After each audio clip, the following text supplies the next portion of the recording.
30 अप्रैल से चारधाम यात्रा का होगा आगाज। 30 अप्रैल को खुलेंगे गंगोत्री और यमुनोत्री के कपाट। 2 मई को बाबा केदार के खुलेंगे कपाट। साइबर अपराध से निपटने के लिए पुलिस विभाग ने कसी कमर। डीजीपी दीपम सेठ ने दी जानकारी। कहा साइबर अपराध को रोकना एक बड़ी चुनौती। चारधाम यात्रा के आगाज के लिए कुछ दिन शेष यात्रा के लिए तैयारियों में जुटी ट्रैफिक पुलिस। आगामी दिनों में ट्रैफिक बढ़ने की संभावना देखी।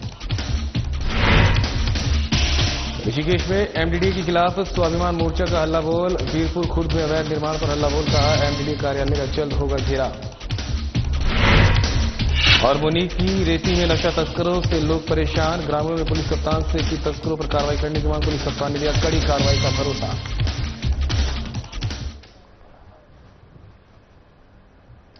नमस्कार, देवभूमि उत्तराखंड की खबरें लेकर मैं हूं आपके साथ संदीप निरंजन सरकार। और खबरों का रुख कर लेते हैं सीएम पुष्कर सिंह धामी की खेलों को बढ़ावा देने और युवाओं को बेहतर अवसर देने की दूरदर्शी सोच उतर रही धरातल पर।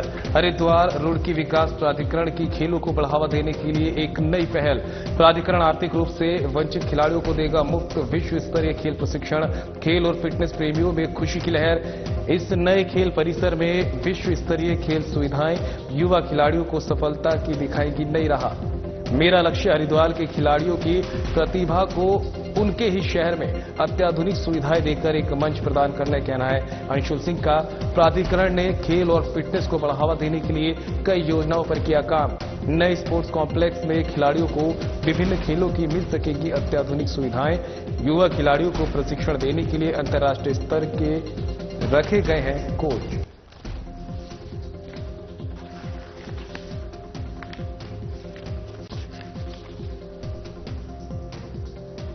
पास में 2 सरकारी स्कूल से बच्चे लेकर आए हैं, तो यहाँ हम लोग ट्रायल ये कर रहे हैं कि 100% स्कॉलरशिप हम प्रोवाइड करा रहे हैं जो हमारे गवर्नमेंट स्कूल्स में इकोनॉमिकली वीकर सेक्शन से बच्चे, ताकि वो कोचेस के साथ साथ जो हमारी फैसिलिटी है उसको यूज कर पाए। देखिए, आज तो हमने स्कूलों से मांगा था, जो बच्चे इंटरेस्टेड हैं, जिनके पेरेंट्स इंटरेस्टेड हैं, उनको इन्वाइट करा गया।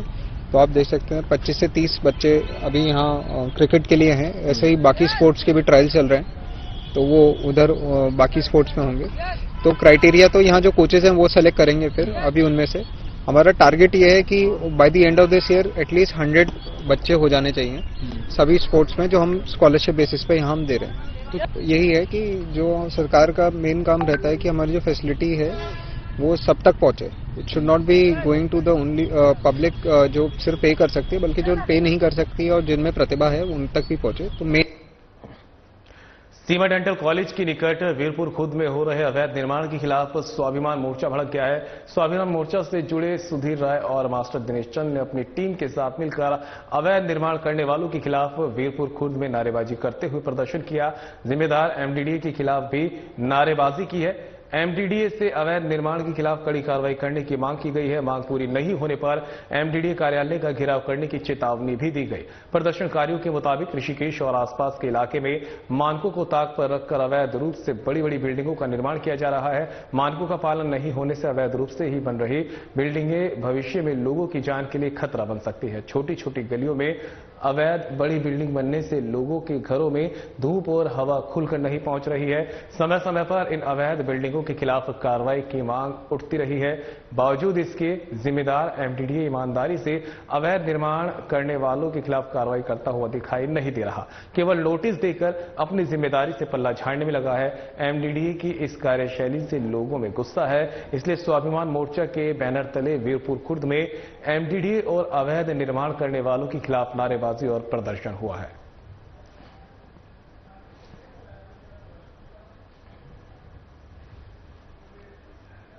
लगातार अवैध निर्माण हो रहे हैं और गली नंबर 3 और 4 में तो लगातार बहुत। अब जब हमने मौके में आके देखा तो बहुत वास्तव में बहुत छोटी छोटी गलियां हैं। तो यहाँ पे किसी भी तरह का कॉमर्शियल निर्माण पहले तो नहीं होना चाहिए। हमारी एमडीडीए से ये निवेदन रहेगा, क्योंकि मैंने अभी आके देखा है यहाँ पे कि एक बिल्डिंग में एमडीडीए ने नोटिस लगा रखा, लेकिन गांव वालों को कहना है कि नोटिस लगाने के बाद एमडीडीए ने अपनी खानापूर्ति कर दी है, इसके अलावा जो है एक्शन नहीं ले रहा है। तो हमारा आपके माध्यम से एमडीडीए से भी निवेदन है कि उस पर एक्शन ले और जो अवैध निर्माण है उस पर तुरंत रोक लगाए। और जितने भी यहाँ पे 4 मंजिले 5 मंजिले के निर्माण है, क्योंकि गली को देखते हुए पहले तो वो निर्माण होने ही नहीं चाहिए, लेकिन जो नक्शे में पास है हम उसका कोई भी कतई भी गांव वाले विरोध नहीं करते हैं। गांव वालों को एक मानना है कि जो नक्शा पास है उसके इतर किसी भी तरह का निर्माण नहीं होना चाहिए। तो चारधाम यात्रा के आगाज के लिए कुछ ही दिन शेष बचे हैं और यात्रा की तैयारियों में जुटी है ट्रैफिक पुलिस। खबर आपको पहुंचा रहे हैं, जहां पर ट्रैफिक निदेशालय ने जाम की स्थिति को नियंत्रित करने के लिए 3 प्लान करे तैयार। यातायात निदेशक NS नपलचाल ने दी तैयारियों की जानकारी। चारधाम यात्रा में यातायात संचालन महत्वपूर्ण चुनौती। यात्रा को लेकर जिलों के SSP और SP में समन्वय कर ट्रैफिक प्लान किया गया तैयार। मौके पर पहुंचकर स्थलीय स्थिति का भी लिया गया जायजा। आगामी दिनों में ट्रैफिक बढ़ने की संभावना अधिक। ट्रैफिक का दबाव बढ़ने पर प्लान B भी किया गया है तैयार। देहरादून, हरिद्वार और पहाड़ी क्षेत्र में प्लान C के तहत ट्रैफिक किया जाएगा होल्ड। यात्रियों की सुविधा हमारी प्राथमिकता, कहना है NS नपलचाल का।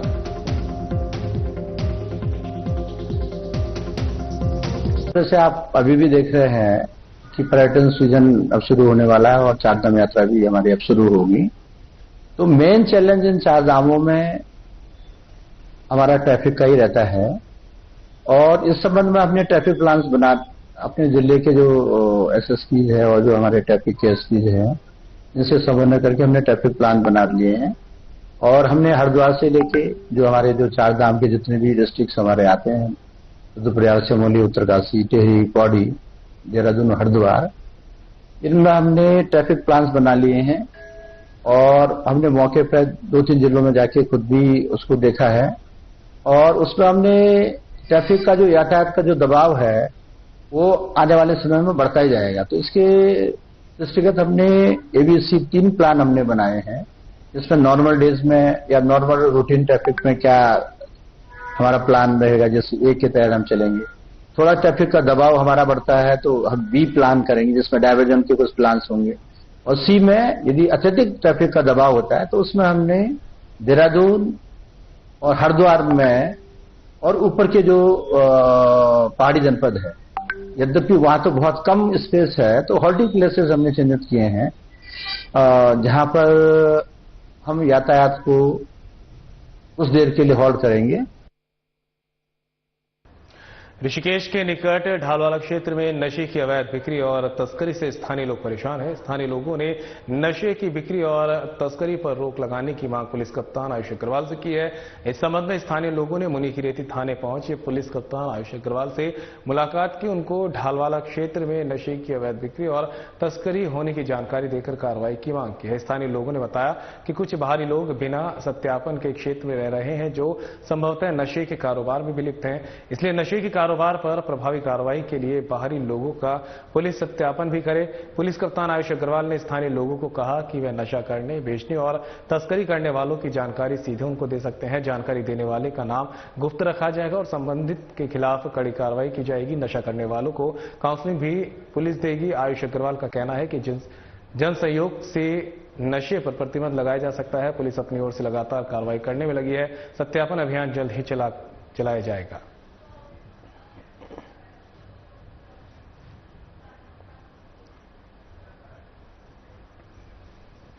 यातायात पुलिस उत्तरकाशी की टीम द्वारा नो पार्किंग और रोड पर किए गए अतिक्रमण के खिलाफ चेकिंग अभियान चलाया गया। बता दें कि उत्तराखंड की प्रसिद्ध चारधाम यात्रा शुरू होने में कुछ ही दिन शेष हैं। इनके मद्देनजर उत्तरकाशी पुलिस प्रशासन सजग नजर आ रहा है।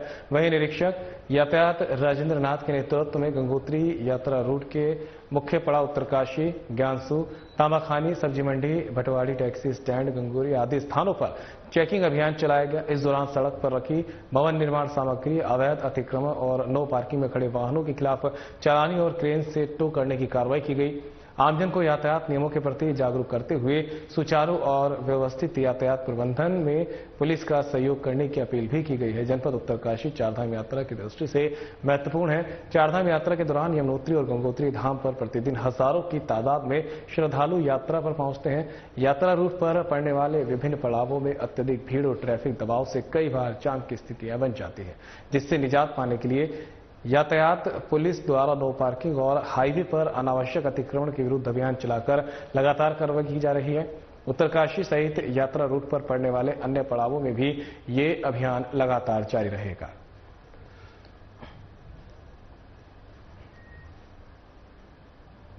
रुड़की में पुलिस डॉग बेला की मदद से एक ड्रग तस्करी रैकेट का भंडाफोड़ हुआ है। रुड़की में घर में स्मैक बिक्री की सूचना पर पुलिस ने छापा मारा। इस दौरान पुलिस ने डॉग बेला की मदद से बेड के अंदर से स्मैक भी बरामद की है। वहीं आरोपी महिला मौके से फरार हो गई, जबकि पुलिस ने महिला के पति को गिरफ्तार कर लिया है। पुलिस की जांच में सामने आया कि महिला नाबालिग किशोर से स्मैक बेचने का काम कराती थी।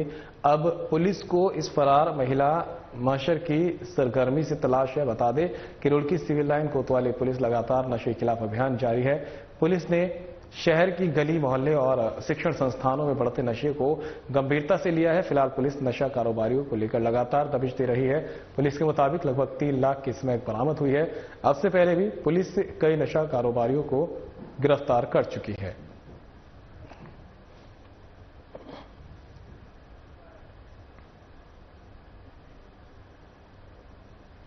लगातार बढ़ रही गर्मी की वजह से टूरिस्ट सीजन अपने पीक पर आ गया है। दूसरे राज्यों से आने वाले पर्यटक घाटों पर गर्मी से बचने के लिए गंगा में नहाने के लिए पहुंच रहे हैं। ऐसे में पर्यटकों की सुरक्षा को लेकर पुलिस कप्तान आयुष अग्रवाल गंभीर नजर आ रहे हैं। उन्होंने मुनि की रेती स्थित तमाम गंगा घाटों का निरीक्षण किया है। निरीक्षण के दौरान पुलिस कप्तान ने जल पुलिस की चौकी को देखा और चौकी में मौजूद आपदा उपकरणों पर भी अपनी नजर घुमाई। इस दौरान पुलिस कप्तान ने जब पुलिस के जवानों को तत्परता से ड्यूटी करने के लिए कहा, गंगा में नहाने वाले पर्यटकों को अनाउंसमेंट करके आगाह करने के निर्देश भी दिए। पुलिस कप्तान आयुष अग्रवाल ने बताया कि खतरनाक घाटों पर चेतावनी बोर्ड लगाए गए हैं, जिससे पर्यटक सुरक्षित गंगा घाटों पर ही स्नान करें। इसके अलावा पब्लिक अनाउंसमेंट करके भी पर्यटकों को सुरक्षित घाटों पर स्नान के लिए भेजा जा रहा है।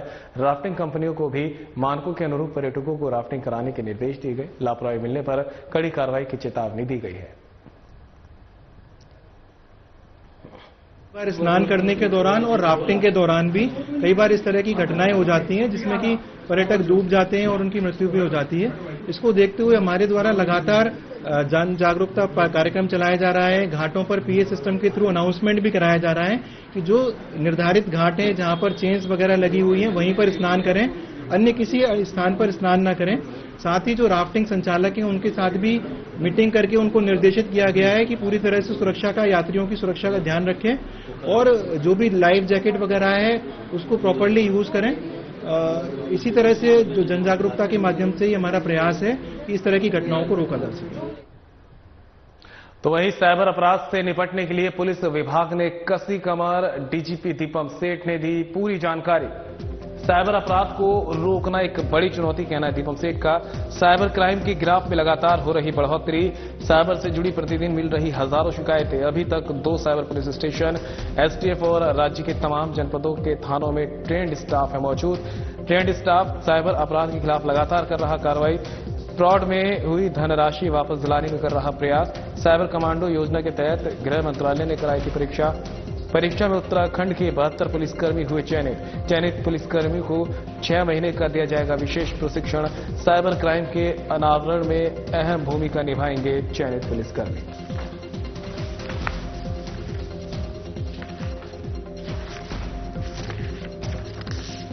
देखिए, साइबर क्राइम एक बॉर्डरलेस क्राइम है जो पिछले कुछ समय में उसमें एक्सपोनेंशियल इंक्रीज हुई। मतलब उसका जो ग्राफ है वो लगातार बढ़ रहा है। प्रतिदिन साइबर से रिलेटेड पूरे राज्य में लगभग 1000 से 1200 कंप्लेंट्स औसत प्राप्त होती हैं। इन पर जो हमारा मैकेनिज्म है, जो हमारे 2 साइबर पुलिस स्टेशंस हैं और जो हमारी एसटीएफ है, प्लस जो राज्य के जनपद हैं उनके जो थानों में जो ट्रेंड जो हमारे साइबर क्राइम को डील करने के लिए जो ट्रेंड स्टाफ है, उनके द्वारा लगातार इस संबंध में जो पोर्टल्स हैं, जो हमारे सर्विस प्रोवाइडर्स हैं, गेटवेज हैं, पेमेंट गेटवेज हैं, बैंक्स हैं, उनके साथ समन्वय कर बहुत अधिक संख्या में जो ऐसे मामलों का अनावरण किया है, अभियुक्त गिरफ्तार किए गए हैं और जो उसमें फ्रॉड में जो खोई हुई धनराशि है उसको वापस दिलाने का प्रयास किया है। इसके तहत एक साइबर कमांडोज योजना है जिसके तहत हमारे 72 कर्मी, जो कि पूरे देश में तीसरा स्थान है उत्तराखंड का। एक ये ओपन परीक्षा हुई थी और उसमें पुलिस कर्मियों ने प्रतिभाग किया था गृह मंत्रालय द्वारा।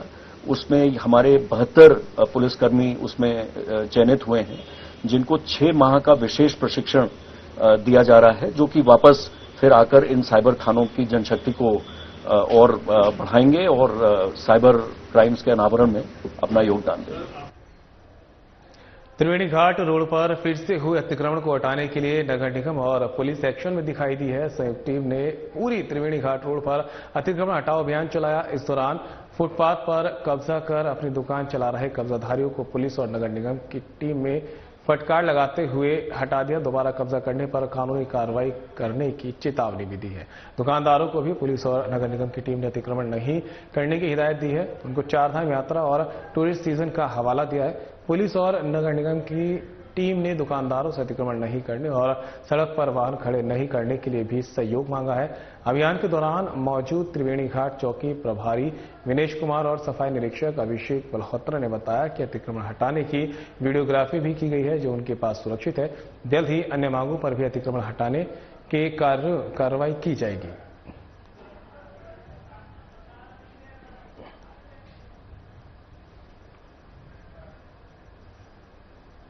कैची धाम में पर्यटकों का तांता उमड़ रहा है। धाम में यातायात और दर्शन व्यवस्था को लेकर नैनीताल पुलिस तत्पर है। पुलिस ड्रोन की मदद से चप्पे चप्पे पर नजर बनाए हुए है। वहीं पुलिस महानिरीक्षक कुमाऊं परिक्षेत्र रिद्धिम अग्रवाल के नेतृत्व और एसएसपी प्रहलाद नारायण मीणा के मार्गदर्शन में पर्यटकों की सुविधा के लिए नैनीताल पुलिस की सक्रियता बरकरार है।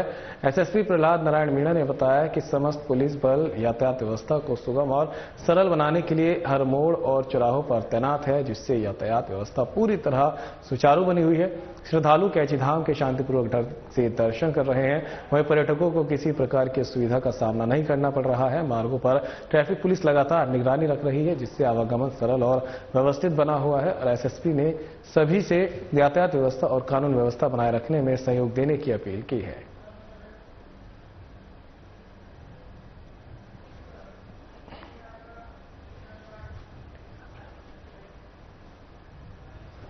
तो वहीं 30 अप्रैल से चारधाम यात्रा का होगा आगाज और यात्रा को लेकर सभी तैयारियां की गई है पूरी। 30 अप्रैल को खुलेंगे गंगोत्री और यमुनोत्री के कपाट। 2 मई को बाबा केदार के खुलेंगे कपाट। 4 मई को खुलेंगे बद्रीनाथ धाम के कपाट। बीकेटीसी के सीईओ विजय प्रसाद थपलियाल ने केदारनाथ मार्ग क्षेत्र का किया स्थलीय निरीक्षण। ओंकारेश्वर मंदिर में मधमेश्वर और तुंगनाथ के कपाट खोलने की भी तिथि की गई। 21 मई को मधमहेश्वर धाम के खुलेंगे कपाट। 2 मई को तुंगनाथ धाम के कपाट खोलने की तिथि हुई निश्चित। चारधाम यात्रा की शुरुआत से पहले ही बद्री केदार मंदिर समिति ने तैयारियां की पूरी। चारधाम यात्रा सबसे महत्वपूर्ण हिंदू तीर्थ यात्राओं में से एक।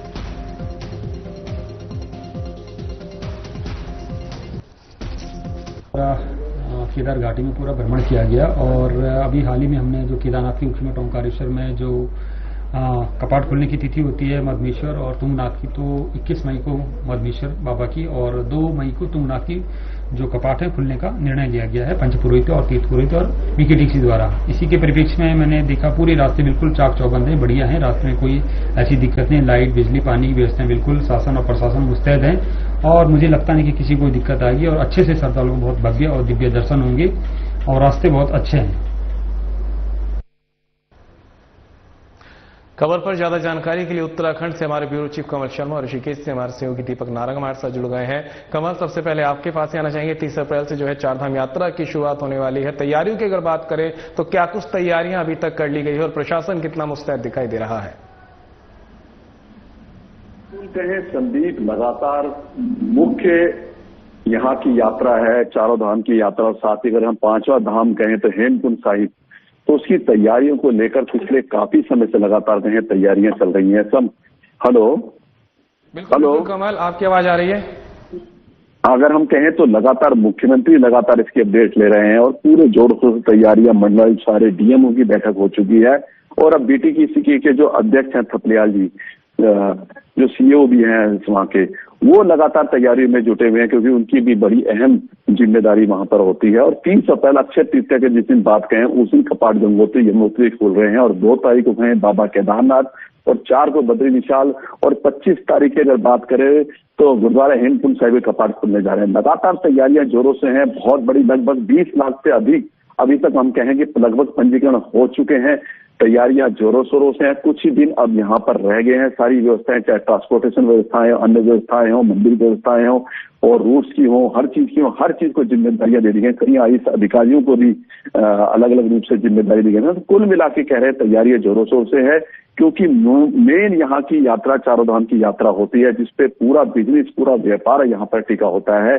6 से 8 महीने की यात्रा होती है और ये प्रयास ये किया जा रहा है सरकार की शीतकालीन यात्रा 12 महीने इसको यात्रा को चला जाए। कुल यात्रा के लिए सभी तैयारियां पूरी हैं। बीकेटीसी के अध्यक्ष ने मुआयना किया है, लगातार मुख्यमंत्री मॉनिटरिंग कर रहे हैं, हर स्रोत से, और ये पर्यटन मंत्री कर रहे हैं। तो कुल मिलाकर तैयारी जोरों शोर से है और अब भगवान के अब यहाँ कपाट खुलने जा रहे हैं और जोर शोर से यात्रा यहाँ पर शुरू होने जा रही है। आपके पास आएंगे, दीपक भी हमारे साथ लगातार जुड़े हुए हैं। दीपक, कहा जाता है कि चारधाम यात्रा की शुरुआत ऋषिकेश से ही की जाती है और एक अहम यहाँ से इसको माना जाता है। लेकिन अगर बात करें पर्यटकों की, क्योंकि पर्यटन सीजन भी देखने को मिल रहा है, गर्मी जिस तरह से दूसरे क्षेत्रों में लगातार बनी हुई है, पर्यटक पहुंच रहे हैं और चारधाम यात्रा अब आगाज होने वाला है। ऐसे में ट्रैफिक प्लान जो है पुलिस की तरफ से, वो क्या कुछ तैयार किया गया ताकि लोगों को परेशानी ना हो? बहुत अच्छा सवाल संदीप आपने किया है। ऋषिकेश जो है वो चारधाम यात्रा का प्रथम पड़ाव है और यहीं से चारधाम यात्रा का जो है वो शुभारंभ होता है। 28 तारीख को जो है यहाँ पर जो है पर्यटकों के साथ साथ जो है चारधाम यात्री जो है वो आने की यहाँ पूरी संभावना बनी हुई है, क्योंकि यहाँ से विधिवत जो है शुभारंभ होगा। उसके बाद बसें यहाँ से रवाना होंगी और 30 तारीख को जो है यहाँ से कपाट खुलने शुरू हो जाएंगे। तो यहाँ पर जो ट्रैफिक प्लान है, पुलिस ने ऋषिकेश, मुनिकीरेती और लक्ष्मण झूला पुलिस ने संयुक्त रूप से यहाँ पे जो है ट्रैफिक प्लान बनाया, जिसके प्लान ए, प्लान बी और प्लान सी।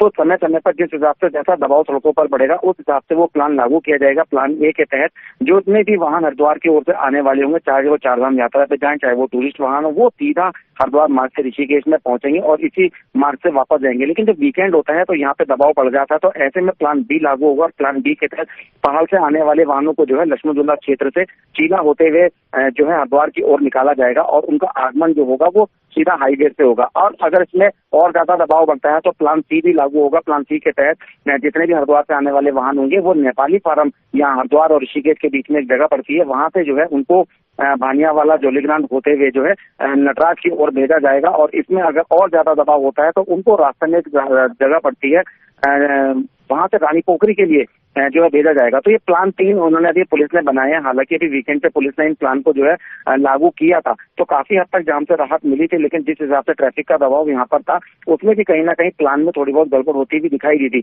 लेकिन पुलिस का कहना है कि इसमें भी जरूरत पड़ने के हिसाब से हम अमूल चमूल जो है इसके अंदर जो है परिवर्तन कर सकते हैं, जिससे कि लोगों को ट्रैफिक जाम का दबाव यहाँ पर ना झेलना पड़े, क्योंकि सड़कें जो है वो बिल्कुल सीमित है, सड़कों का चौड़ीकरण नहीं है, कई प्रकार की और भी यहाँ पे जो है दिक्कतें हैं। पार्किंग नहीं है ऋषिकेश में, हालांकि मुनिकीरेती लक्ष्मण झूला क्षेत्र में छोटी पार्किंग मौजूद है, लेकिन फिर भी पर्यटकों के वाहनों के आगे ये व्यवस्थाएं जो है वो बौनी साबित होती हैं।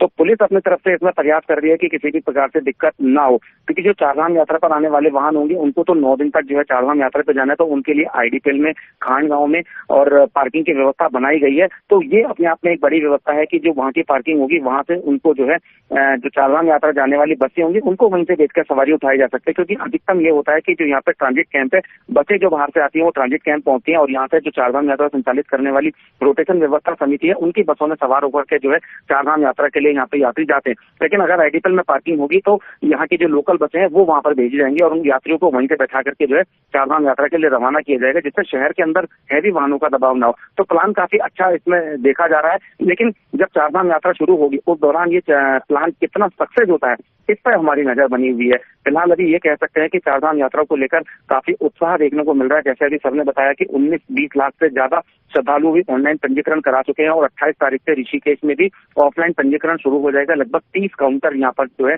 ऑफलाइन पंजीकरण के लिए खोले जा रहे हैं। इसी प्रकार से हरिद्वार में और विकास नगर में भी ऑफलाइन पंजीकरण काउंटर खोले जाएंगे। तो यहाँ पे जो भीड़ पहुंचेगी उनको ऑफलाइन पंजीकरण का इस बार बहुत अच्छा लाभ मिलेगा, क्योंकि पिछली बार के मुकाबले ये 2.5 गुना अधिक काउंटर है और उनको धूप और गर्मी से बचाने की भी यहाँ पे व्यवस्था की गई है।